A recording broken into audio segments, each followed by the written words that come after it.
சொல்லுங்கம்மா, கொஞ்சம் சவுண்டாக பேசுங்க. ஊருங்க என்ன தொந்தரக்கா சரி வேலை பண்ணாக்க சமாதிக்கு வந்துருந்தீங்க?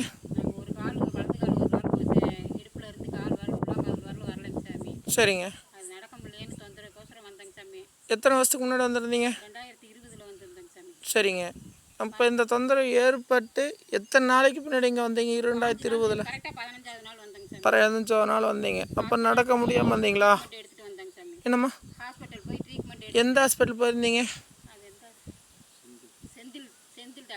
எந்த ஊரில்? சரிங்க. அங்கே போயிருந்தோங்க சாமி. அங்கே போய் சரியாகலை. சரிங்க. திருப்பி சித்ராக்கா இங்கே சொல்லியிருந்தாங்க இந்த கோயிலுக்கு போயிட்டு வாங்கன்னு. அன்னைக்கே 5ஆம் தேதி 15 நாள் கழிச்சு இங்கே வந்தாங்க சாமி. அன்னைக்கு வரும்போது என்னென்ன பொருள் கொண்டு வந்தீங்க? என்ன பண்ணுனா உங்களுக்கு? நாங்கள் எதுவுமே கொண்டு வரலங்க சாமி. எங்களுக்கு இதெல்லாம் தெரியாது. சரிங்க. முதல் நாள் வந்து சீட் எழுதி போட்டாங்க, பார்க்கலாமா வேண்டாமான்னு. பார்க்கலான்னு வந்துருந்துங்க சாமி. சரிங்க. அப்புறம் மறுநாள்லேருந்து 7 நாள் தொடர்ந்து இதில் பொருள்லாம் வாங்கிட்டு வர சொல்லியிருந்தாங்க. என்னென்ன பொருள் கொண்டு வர சொன்னாங்க? நவதானியம் வாங்கிட்டு வர சொல்லியிருந்தாங்க. சரி. உப்பு, சரி. எண்ணெய், சரி. பால், சரி. தயிர், சரி. மாலை அவங்க நிறைய கேட்டிருந்தாங்க சாமி. சரி. அதில் என்னென்ன மாலை எதாவது ஞாபகம் இருக்கா? பச்சை மாலை, சரி. மாங்காய் மாலை, சரி. தேங்காய் மாலை, சரி. அரளி, சரி. ரோஸ் அரளி, சரி. அப்புறம் அவ்வளோதாங்க சாமி அப்போதைக்கு. சரி. இந்த மாலையில் கொண்டு வந்து என்ன பண்ணாங்க? மாலையெல்லாம் கொண்டு வந்து சாமிக்கு போட்டாங்க சாமி. அபிஷேகம் பண்ணிட்டு. என்ன சாமிக்கு போட்டாங்க? தன்னாச்சப்பன் சாமிக்கு. தன்னாசியப்பனுக்கு போட்டாங்க. அந்த அவரோட சித்தருக்கு போட்டாங்களா? சித்தருக்கு போட்டு பால், தயிர், சரி. எலுமிச்சம்பழம், சரி. உப்பு, சரி. எல்லாம் வாங்கிட்டு வந்துருந்தாங்க சாமி. சரி. உங்களுக்கு இங்கே வந்து எத்தனை நாள் உங்களுக்கு விமோசனம் கிடைச்சது? 7 நாள் வர சொல்லியிருந்தாங்க சாமி. சரி. 3ஆம் நாள் தொடர்ந்து 7 நாள் வர சொல்லியிருந்தாங்களா? தொடர்ந்து 7 நாள் வர சொல்லியிருந்தாங்க. முதல் நாள் என்ன கிழமை வந்தீங்க?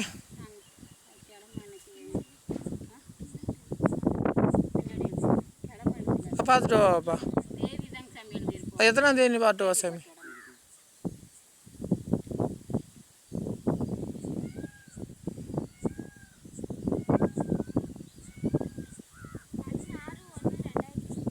பதினாறு 1/2020 உங்களுக்கு 7 நாள் தொடர்ந்து வர சொன்னாங்களா? அதெல்லாம் 7 நாள் எத்தனை நாள் உங்களுக்கு விமோசனம் கிடைச்சதுங்க? உங்களோட தொந்தரவு? 2 நாள் அவர் எங்கள் வீட்டுக்கார் கையை பிடிச்சி நடக்க விட்டாருங்க சாமி. சரிங்க. 3ஆம் நாள் நடக்க முடியாமல் தான் வந்தீங்களா? கையை பிடிச்சி நடக்க கூட்டிகிட்டு வந்தா அப்படிங்க மந்திரி. இல்லை, இங்கே வரும்போது நடக்க முடியாமல் தான் வந்தீங்களா? ஆமாங்க சாமி. இங்கே வந்தோடனே எந்த இடத்துல பார்த்தாலும் உட்காந்துக்குவேன், படுத்துக்குவேங்க சாமி. சரிங்க. அவ்வளோ வேதனை இருந்ததுங்களா? அந்த மந்திரிக்கு இடத்துலயே படுத்துக்கிட்டேன் சாமி. அந்த முள்ளு கல்லுன்னு கூட பார்க்கல, அந்த இடத்துலயே படுத்துட்டேங்க சாமி. சரிங்க. சரிங்க. 3ஆம் நாள் கையை பிடிக்க போனாரு. அவர் சாமி வந்து நீ தொடாத விட்டு அவங்களாம் நடந்துக்குவாங்கன்னு சொல்லிட்டாங்க சாமி. சரிங்க. நானாக தான் நடந்து வந்தேன். சரிங்க. அப்புறம் அந்த 7 நாளைக்குள்ளே சரியாயிருச்சுங்க சாமி. சரிங்க. இப்போ இந்த வாகனம் நீங்கள் நின்றுக்கிறீங்களே, இதுக்கு பின்னாடி இருக்க ஆட்டோ வந்து உங்களுக்கு எப்படி நீங்கள் இது வாங்கலான்னு வந்துச்சு? எப்படி உங்களுக்கு இது ஐயா உத்தரவு கொடுத்தாரு? அவங்க சீட் எழுதி போட்டாங்க சாமி. நாங்கள் குணப்படுத்தினா என்ன வாங்கி தரேன்னு சொல்லி குணப்படுத்தி கேட்டாங்க. ஒரு சீட் எழுதி போட்டாங்க. என்ன சீட் எழுதுனாங்க? 10,000 5,000 20,000 சொல்லி எழுதி போட்டுவாங்க. சரிங்க. அதில் நாங்கள் எங்களுக்கு தெரியாது. முதல்ல ஆட்டோ தான் கேட்பாங்கன்னு. எத்தனை நாள் இது கேட்டாங்க? 2ஆம் நாளே கேட்டாங்க சாமி. சரிங்க. நாங்கள் வந்து மறுநாள் மந்திரிக்கிறப்ப முதல் நாள் ஒன்றும் வாங்கிட்டு வரல. சரி. 2ஆம் நாள் மந்திரிக்கிற அன்னைக்கே கேட்டாங்க. மந்திரிக்கு என்னென்ன பொருள் கொண்டு வந்தீங்க? மந்திரிக்கிறதுக்கு நவதானியம் கொண்டு வந்திருந்தாங்க சாமி. சரி. நவதானியத்தில் மிளகா, இந்த பாசிப்பயிறு, தட்டைப்பயிறு, அரளி பூவு, சரி. மாவு உருண்டை, சரி. எல்லா பொருளும் கொண்டு வந்திருந்தாங்க சாமி. சரிங்க. அது மிதிச்சு அது மேலே நின்று மிதிச்சு. எதில் வச்சு மந்திரிச்சாங்க? எதில் வச்சு மந்திரிச்சாங்க? வாழை இலைங்க சாமி. வாழை இலை குருத்தில் வச்சு மந்திரிச்சாங்களா? வாழை இலை குருத்தில் வச்சு மந்திரிச்சாங்க சாமி. சரிங்க. இது மாதிரி எத்தனை தடவை மந்திரிச்சிங்க? அது நாங்கள் வர்றப்பெல்லாம் டெய்லி மந்திரிச்சுக்கிட்டு பொருள் வாங்கிட்டு. இப்போ எத்தனை தடவை இங்கே வந்திருக்கீங்க? இன்னையோட இது எத்தனாவது தடவை? இதோட நான் வந்ததெல்லாம் கணக்கு இல்லைங்க சாமி. நிறையா நாள் வந்திருக்கிறேன். அப்படிங்களா? சரி. சரி. கணக்கு வைக்கல.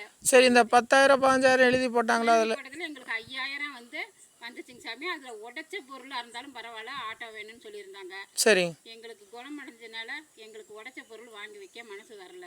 ஓ, ஆட்டோ வந்து உடைச்ச பொருளாக இருந்தாலும் எனக்கு உடைச்ச பரவாயில்ல, 5,000க்கு தகுந்தது வாங்கி கொடுக்க சொன்னாங்க. பழைய பொருளாக எனக்கு வேலைக்கு ஆகாமல் இருந்தாலும் எனக்கு ஆட்டோ வேணும்னு சொல்லி கேட்டாருங்களா? சொல்லியிருந்தாங்க. ஆனால் அவங்க ஓவர் ஆட்டோ வேணும்ல எங்களை கேட்கல. சரி. யூஸ் பண்ணுற மாதிரிலாம் கேட்கவே இல்லை. அவங்க உடைச்ச பொருளாக இருந்தாலும் சரி 5,000க்கு தகுந்தது வாங்கி கொடுனாங்க. சரி. நாங்கள் குணமடைஞ்சதுனால எங்களுக்கு. அப்போ நீங்கள் அவர் சொன்ன மாதிரி உடஞ்ச பொருளாக இருந்தாலும் நீங்கள் 5,000 ரூபாய்க்குள்ளே நீங்கள் பழைய எடைக்கு போகிற ஆட்டோ மீன் வாங்கிட்டு வந்து பாட்டிக்கலாங்களா? இது எவ்வளோக்கு வாங்கினீங்க? 25,000 சாமி. இவ்வளோ காசு ஏன் போட்டு வாங்கினீங்க? அதே ஐயா சொன்னார்ல, 5,000 ரூபா இருந்தால் உடச்ச பொருள் இருந்தாலும் பழைய பொருள் தான் கொண்டு வரணும். உடம்பு சரியில்லைன்னு வந்தான். என்னால் குணப்படுத்த முடியலன்னு அவர் தாட்டி விடல. இல்லை சரி. தானே எங்களை தாட்டி விட்டாரு. சரிங்க. அதனால எங்களுக்கு ஓடுற ஆட்டோ தான் எனக்கு மனசு மேய்ச்சு.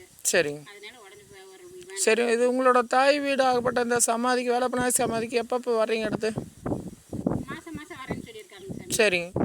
மாதம் மாதம் வந்து இந்த வண்டியை ஸ்டார்ட் பண்ணி நீங்கள் விடணுங்க. இந்த வண்டி ஓட்ட மாட்டாங்க. சரிங்க சாமி. ஐயா உத்தரவு கொடுத்தா மட்டும் தான் எடுப்பாங்க. ஐயா உத்தரவு கொடுக்கல அப்படின்னு நீங்கள் எங்கே நிப்பாட்டுறீங்களோ இப்போ உங்களை எங்கே நிப்பாட்ட சொல்லி உத்தரவு வந்திருக்கு? உள்ளே நிப்பாட்ட சொல்லியிருக்காங்க. உள்ளே எந்த இடத்துலைங்க? அந்த சாமி குதிரை சிலையெல்லாம் எடுத்துட்டு வாங்க அந்த எந்த இடம் காட்டுங்க வாங்க.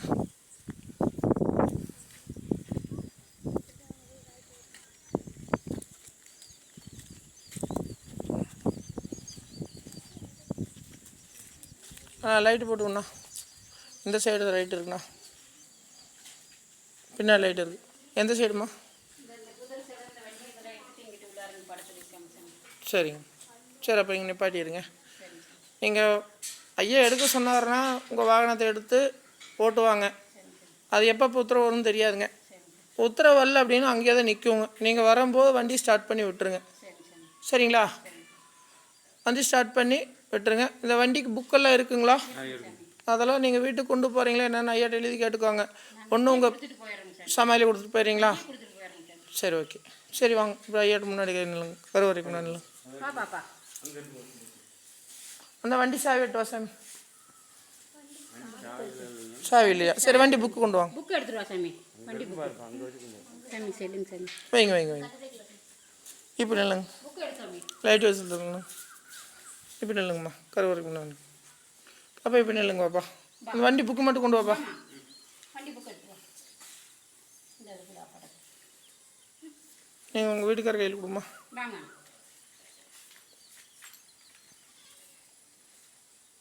பாப்பா இது யார் ஒருத்தருவாங்க? வாங்க இங்கிட்டு வாங்க நில்லுங்க. நீங்களும் நில்லுங்க பாப்பா. நீங்களும் நில்லுங்க. குடும்பத்தோடு நில்லுங்க. வாங்க. அக்கா இங்கே வாங்கக்கா. நில்லு சேமாங்க. இதை அப்படியே பிடிச்சிக்கோங்க. இது பண்ணிடுறீங்க. அப்படி பிடிச்சிக்கோங்க. குடும்பத்தோடு பிடிமா. எல்லாமே கை வைக்கிங்க. ஐயா உங்களுக்கு ஆட்டோ கொண்டு வந்திருக்காங்க. ஆட்டோட புக்குங்கய்யா. ஆட்டோ நம்பர் வந்து TN 59ங்க M5487 நம்பர் வண்டியை கொண்டு வந்திருக்காங்கய்யா. அதை ஏற்றுக்குவாங்கய்யா. சரி கொண்டு போய் கருவறைக்கு முன்னாடி சரி.